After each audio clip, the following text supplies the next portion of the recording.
Hey YouTubers, it's Charlie. This is going to be my Legends of Tomorrow episode 7 video. They went full old yeller. There was all kinds of Justice League references from the comics, so just careful for spoilers if you haven't seen it yet.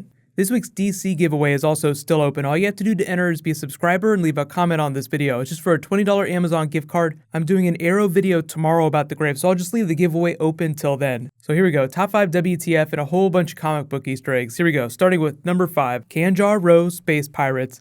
So if you're not familiar with Kanjar Row, he's a Justice League villain from pretty early in their Silver Age run. He debuted in Justice League number 3, and just like the team was captured in this episode, the title of the story Kanjar Row appeared in was called Slave Ship of Space. Number 4, meet Eve Baxter, super judgy fellow Time Master. She seems like a TV show version of the Bonnie Baxter character, who's from the classic Time Master stories. She debuted in Showcase number 20 in 1959. And what a coincidence that the team is going back to 1958 in next week's episode. Next week's episode is like a Stepford Wives episode, but I'll talk about that at the end of this video. Number 3 WTF, the Vanishing Point. This is actually where the base of the Time Masters is. But in the comics, there was also a storyline called Vanishing Point where Rip Hunter assembles a team to go back in time and find Batman. It happened right after Final Crisis. Batman was seemingly killed by Darkseid's Omega Beams, but really the Omega Beams sent him back in time. So Rip Hunter assembled a team to figure out where the hell he went. In the context of the episode though, it's meant to be the Time Master's base. When the location first debuted in the comics, it was actually Adventures of Superman number 476 way back in 1991, and it was the base of the Linear Men. It was just this alternate dimension that existed outside of time and space that allowed the Linear Men, a team that Rip Hunter belonged to, with Wave Rider, and allowed them to police the time stream. So I know it's a little confusing because Rip Hunter is part of the Time Masters, but he was also part of the Linear Men in the comics. Think of the Linear Men as like a subset of the Time Masters, but not officially connected, so the TV show is just blending a couple comic book things. Number 2 WTF, Heatwave finally goes rogue and turns on the team. For most of the episode, I thought he was bluffing the pirates and he would double-cross them at the end of the episode. But then we got the old Yeller WTF at the end of the episode, so I don't know what's going on now. I don't know if Heatwave is completely gone. I don't think that they would kill the character off completely. Like Hawkman, he's dead right now in the show. He's totally going to come back because it's a time travel show, so I assume Heatwave is going to come back too. But that was actually my number 1 WTF. I'll deal with it. Captain Cold puts old Yeller down, or seemingly does. The TV show really wants you to think that he's dead. The title of the episode is Marooned. We don't know what time period they left Heatwave in, but the story Captain Cold told to Sarah about how he and Heatwave became friends the first time and how Heatwave always looked out for him just made me think that Captain Cold found a way to maroon Heatwave instead of killing him. But they definitely want you to think that he's dead just because of the way they cut at the end of the episode. Stray observations, Space Ranger star Martin Stein, he was completely on fire. That'll teach you to mess with a physicist, he's a total badass. But his childhood hero, Space Ranger Star, is an actual DC character from the 1950s. He debuted in Showcase number 15 in 1958.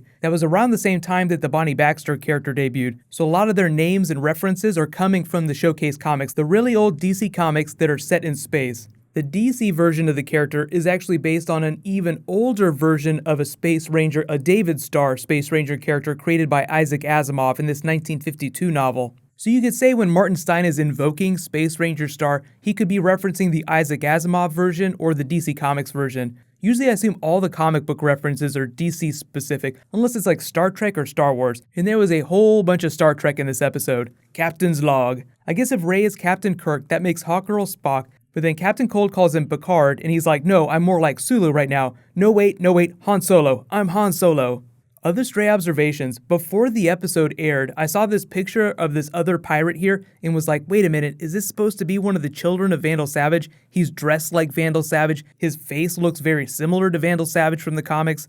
When they say that the Time Masters have to use fake names to protect their families, to protect the ones that they love, Rip Hunter is not his real identity. He is secretly the son of Booster Gold. Booster Gold actually ends up finding this out. He meets Rip Hunter, then later learns that Rip Hunter is his son, and he learns that he has to be a douchebag in order to save the world. Booster Gold actually a pretty big hero, but he's affectionately thought of as the most lovable douchebag in the DC universe. The name of that story was Booster Gold Future's End. It happened right around Convergence. The other time ship has a Gideon AI, only it's named Gilbert, so I'm guessing it's either like Siri or each of them have very distinct personalities. But if you didn't see the preview for next week's episode, it's going to be a little Pleasantville, a little Stepford Wives. Those are both kind of sci-fi stories. But I'll say I think the only thing in this week's episode that didn't feel like it worked for me was Rip Hunter's relationship with his wife Miranda, like the flashback scenes. It just felt like they didn't have a lot of chemistry. They haven't spent a lot of time developing that relationship. I feel like when he was watching the recording, that was great. You get the sense that he is cracking under pressure. I totally get the psychosis. Arthur Darvill's doing an amazing job in scenes like that. And speaking of Legends of Tomorrow Season 2, the actor that played Connor Hawke in last week's episode said that he might be coming back and might be a part of Season 2. He doesn't know anything official, he just knows that the writers on Legends of Tomorrow really like his character and want to bring him back in a bigger way. But let me know in the comments, which other characters do you want to see cycled in for Season 2? Like Vixen, Constantine, Connor Hawke. A lot of it'll depend on what the big overarching story is, because Season 1 is all about Vandal Savage. They've tied him to Hawkman and Hawkgirl's origin story, so the season's all about them. So if you want Vixen and Constantine to come on in Season 2, it has to be a magic-based villain. They could do a TV show version of Justice League Dark. That'd be amazing. You could bring in Dr. Fate. It'd be crazy. In related news though, like I said, I'm going to do an Arrow video about who's in the grave. There's a grave scene, pictures have leaked, people think that it's Laurel. That's not really what's going on, so I'll totally explain in that Arrow video. While you guys wait for me to post that video, you can click here to learn all about the Suicide Squad sequel. That's right, they've already started working on the second movie, even though the first one hasn't come out yet. And you can click here for my Zoom Flash video that I just posted. Thank you so much for watching, everybody. Let's high five. I'll see you guys tonight.